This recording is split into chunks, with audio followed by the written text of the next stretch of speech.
Hello everyone and welcome back to my channel. Welcome back to a new video. I'm so happy to see you here and welcome to today's reading vlog. So for today we have how much can I actually read in 12 hours. How are we going to do this? This is not going to be me putting on a timer for 12 hours and just reading as much as I can while also doing my own things throughout the day. What we're going to do is every time that I read, I am going to press the timer, and when I stop reading, I'll stop the timer, and I do that until the total accumulated time for reading is 12 hours. So without further ado, I'm going to tell you the books that I'm going to start with. And we have Paulo Lesbia, or The Spy, and The Will of the Many by James Ilsington. These are the books that I'm currently in the middle of. I started this on the bus today while I was going to the city center to run some errands, and I'm already on page 100. But it's true that the font is this big, like it's made for people with bad vision. I don't know how is it called. In Spanish it's called presbicia. I will have to look that up to see what it's called in English, but it's when you don't see well when you look close, because I have the other thing. I don't see well things that are far away, so I'm wearing contacts right now because if I didn't, I wouldn't be seeing my phone. So yeah, that's why. But this book is actually, I think it's like a biography, low-key fictional biography, but this is about a real person, and I didn't know that. And I am loving this, and I am eager to know more about this woman. And I saw recently another booktuber do a video about researching more of the books that we read, and I love that. I love that take, and I had to look this woman up, and I found so many interesting things because this is about Mata Hari. I don't know if I'm pronouncing that right. She was a Dutch woman that was married to this guy that was part of the Dutch army, and he was stationed in Indonesia, in the Dutch part of Indonesia when they were colonizers there, and how her life starts there. And well, her life story is incredible. I am already blown away by her story. And she was arrested in France, I think during World War One, for being a spy for Germany. And this is, I think, is based on the writings that she left, her testament, I guess. There's a book that is supposedly written by her, that is like her diary, and I think this takes a lot from that, but it also takes things from an official experience that was made by the British secret intelligence that blew my mind. I am dying to read that file, actually, that secret file, because it got published in 1999, like it got public. So people could read about what the British intelligence had on her. And yeah, I'm on page 100 already, as I said, and I am learning so much about her life and about her ambience and where she moved. And it was so shocking to see so many influential people mentioned here as the people that she was around. Like, for example, Pablo Picasso. He's a very famous Spanish painter. He is mentioned here, and I was so shocked when I saw his name. And Modigliani and Puccini. Well, a lot of influential people from the arts are here, and we discover things about them. And yeah, I don't know to what extent everything is true or fictional, because Paulo Coelho, he himself, in his notes, he says that he took the liberty to change things and to add things that are fictional to complete the whole story. So I will have to do some research to see what is actually her life story and what was added by Paulo Coelho. But so far I am enjoying this a lot, so much more than I expected, because I didn't expect this to be like this at all. And I'm just really liking it, and I am so happy. I'm learning more things about her and about things that happened in World War One and how the world functioned then. And yeah, I am happy I got this from the store when I walked in. I think I got this with my birthday gift card, so that is a great gift. But yeah, and then the will of the many, and I'm on page 66. Nothing has changed since my last update on my last video. I'm still really eager to go deeper into the book. I am so eager to discover this new fantasy world, this new government system, magic system. I am so eager to see him at the academy. I love academic settings. I love them. I don't know why, I just love them. So anyways, once I start reading, I will start a timer and see how much I can actually read during 12 hours. So let's hope I don't forget to check on the timer every time I read. So yeah, anyways, see you in my next update, I guess.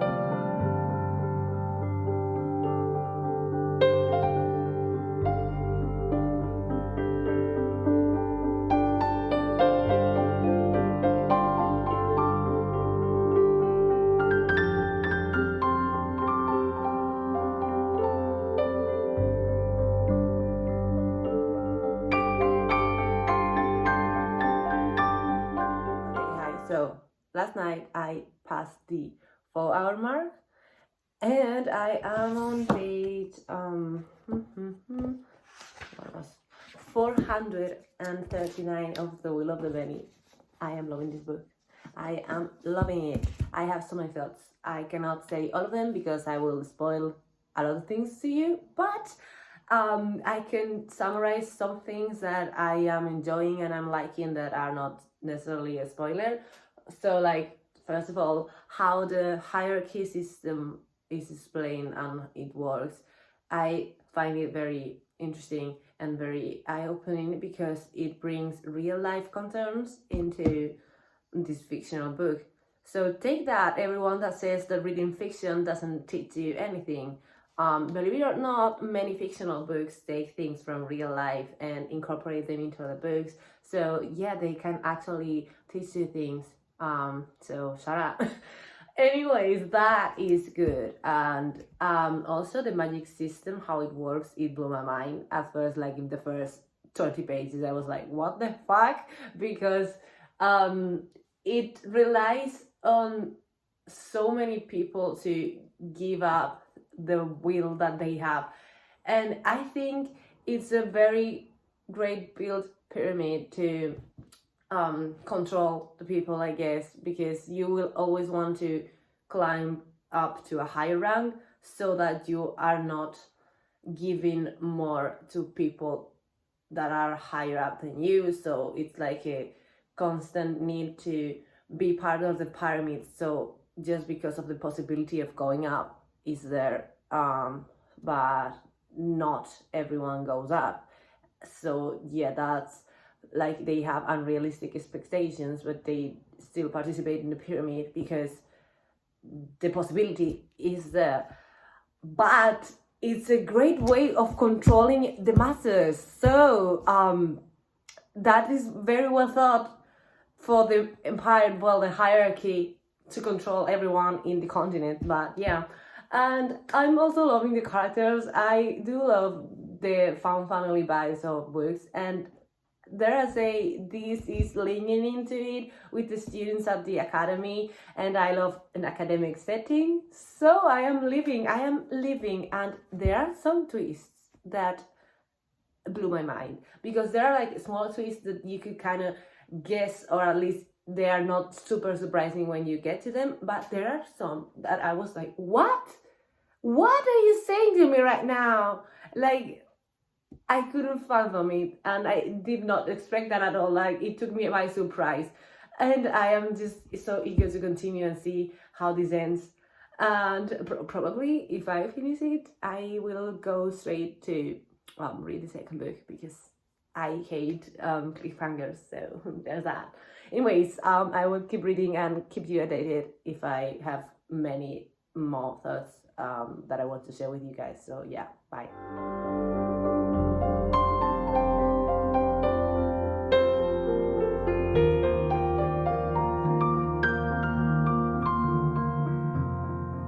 Hi, I just wanted to give you all a quick update, because it has been 9 hours and 27 minutes since I started. So yeah, as you can see here, and I have indeed finished The Will of the Many, and I am currently reading The Strength of the Few.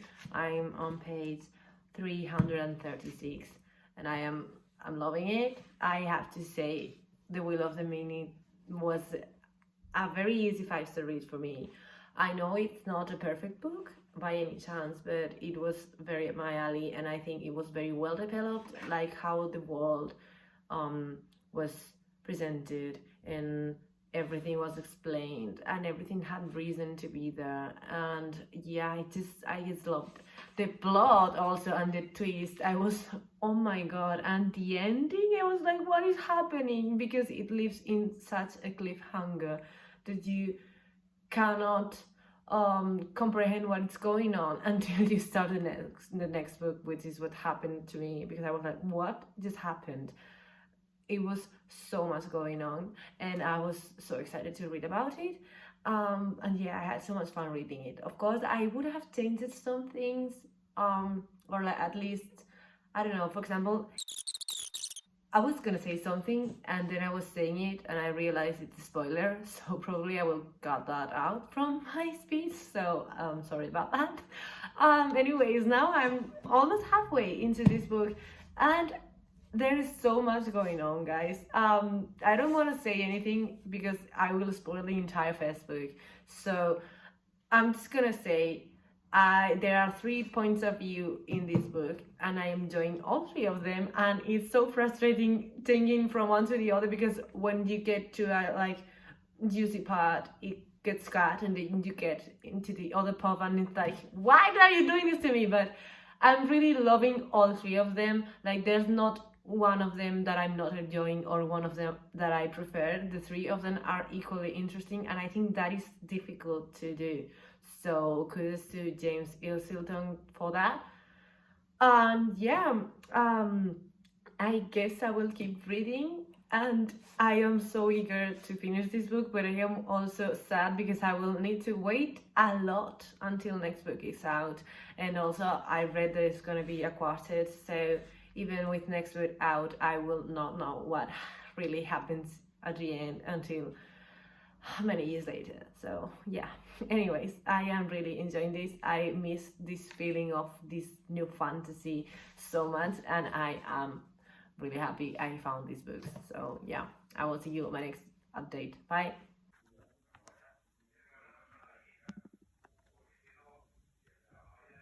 Hello, so I'm here to give you a final update on this video. First of all, I did complete the 12 hours, as you can see. It's been a couple of days later, but I haven't been able to film, so I had to keep that on pause to make sure I could show you guys like the proof. I think I filmed a clip of me actually ending it and the page that I was on when the timer hit 12 hours. So yeah, I wanted to be as accurate as possible, so yeah. And okay, I don't think I've given you my thoughts on ending The Will of the Many yet. If I did, I will just cut off the whole part of me giving it to you now, but I wanted to talk about this book because I loved it. I loved it so much, so I managed to finish this. And this I started on page 86, and it has, well, these are the locations, so they don't count. Okay, 620 pages. So let me do the math, because I literally cannot do math right now without a calculator. That is a bit sad, a bit of a sad thing to admit, but yeah, I have to admit my weaknesses. So I read 534 pages for this book, and let me tell you, it was amazing. It was an epic fantasy that was very promising from what I have heard, and it did deliver what I was looking for. So I wanted to feel, I don't know, the thrill of a new world with new fantasy, new magic, new problems to solve for the main characters. And the fact that this had all that, and also it had like an academic setting, was very fulfilling, because I do love, I think I've repeated this so much, but I do really love an academic setting. That's also why I really liked The Poppy War, the first book, when Ring goes to the academy, that like the military academy. That was my favorite part of the book, I think. But yeah, and I really enjoy mythology, whether it's like classic with like Roman or Greek mythology, but I also enjoy Egyptian mythology, Babylonian mythology, Persian mythology, Celtic mythology, anything mythology. I loved hearing about their tradition and religion back then, and how they all worked and how it was portrayed. So reflecting on this book, I think it was very not accurate, but it was good of a portrayal of the Roman way of mythology, of religion, of how the politics worked there, and the Senate and senators and everything, and the different factions. It was really cool to see that.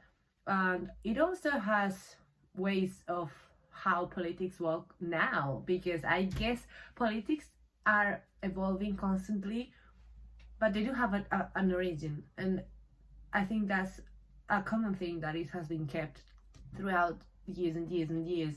The discussions in the Senate chamber is some things that I have seen in a lot of civilizations, in a lot of cultures, and a lot of settings, and many years ago, but also right now. So that was cool to see, and I just loved the characters so much. There was some characters that were like feeling for me. I didn't care about them a lot, but the main character and the group of friends and the group that surrounds this main character, I think it was very well written and very well done, because there are so many connections between them and they explore every relationship, and it was really good.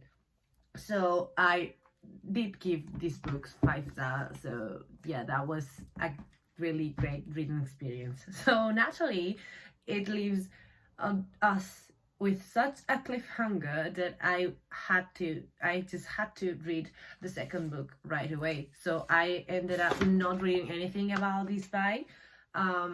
Despite that I told you that I was going to read this, I didn't read anything in the 12 hours. I was just too invested in these worlds. So as of today, I have already finished the book, but when the timer ended, I was on page 600, and you could see that in the previous clip. So I was about here. So like, I was like, yeah, I'm gonna just finish this today, just not in the 12 hours, but I want to be as truthful as possible. So like, let's just add 600 to the pages that I already had read from this other book. So in total, for 12 hours, I have read 1,134 pages, which is good. I don't think that my reading speed has been this quick in a while, but I was invested. When I tell you guys I was invested, I was really invested. So yeah, and this book, okay, I really enjoyed it too.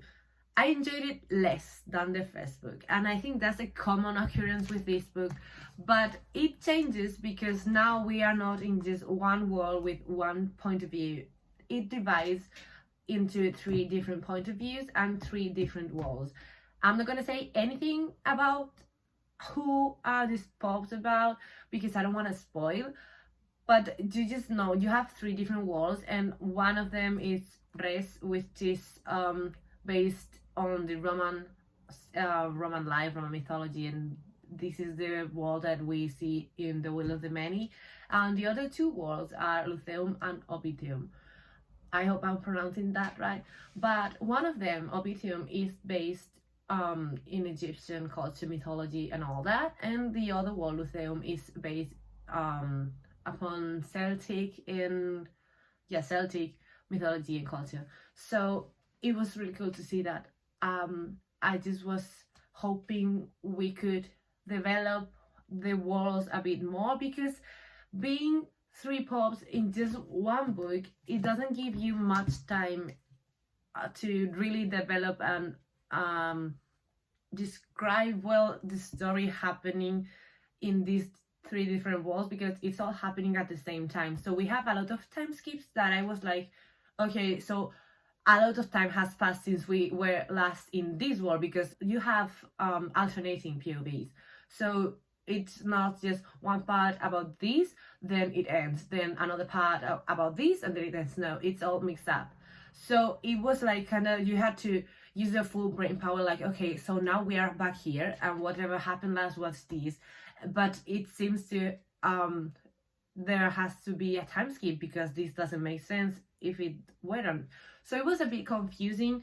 The pacing was not the same in all 3 worlds, so I found myself more interested in one of them, but the 3 of them were interesting, but the pacing was slower on 2 of them rather than fast in the other one, and then it changed. So it was a bit of a, not a mess, but it was not like continuous, homogeneous. So like with this divide of the story into 3 different worlds, 3 different POVs, you miss a lot of the story for every world. So it's not as developed as the Will of the Many, because we only had 1 world here, but we have 3 worlds in here. So yeah, of course the story is not going to be the same. And also there was, toward the end, a character dies, and their death for me was like an insult to this character, and I did not like that. I did not like the decision the author made to kill that character off, and how he did it, because it doesn't make sense to me to do that. And I think there are a lot of people that agree with my opinion, but since I enjoyed much of the book, that wasn't like something I said like, okay, this is terrible, I hate the book. No, I hate that part of the book. I do hate that. I don't like that. I think it was a poor writing decision, unless some things happen in the next book that make me say, oh, okay, so this is why it happened this way and it was handled this way. But if it doesn't happen, then I'm like, okay, so then why did you do that? That was terrible choice, very poor choice, I think, in my opinion, to take the story of that character that way. So that was a bit frustrating, because I really enjoyed that character. Of course, I'm not gonna say who it is, because no spoiler here, but yeah, there's that. But overall, I did enjoy the book, and I will be reading the next one, and I think there's gonna be 4 now, so I will hopefully read the next 2. And I am really excited to see when the 3rd book is gonna come out. So yeah, I don't have anything else to say, because I could rant about this book a lot. I have so many theories, and I think I'm gonna just meet up with my friends that have also read this book, and we are going to theorize together, because we have a lot of theories on what is happening, on who's really the bad guy, on whatever. So yeah, And yeah, so for this experiment, I found that if I really do concentrate on reading and I am reading something that I'm really enjoying, I will be reading a lot. So I read 1,134 pages total in 12 hours. So I don't know, take that as you will. I think I know how to read now, how to really focus on a book and not just have many distractions around. So I think that will also improve my reading for these next months, and I've learned that, I guess. So yeah. So yeah, this is the end of the video now. Thank you so much for watching. Thank you so much for being here. If you have read these books, comment down below your thoughts on them. Let me know if you want to rant about them, because I will talk about these books with anyone. So let me know if you want to talk about these books. And yeah, I guess I'll see you on the next video. Bye.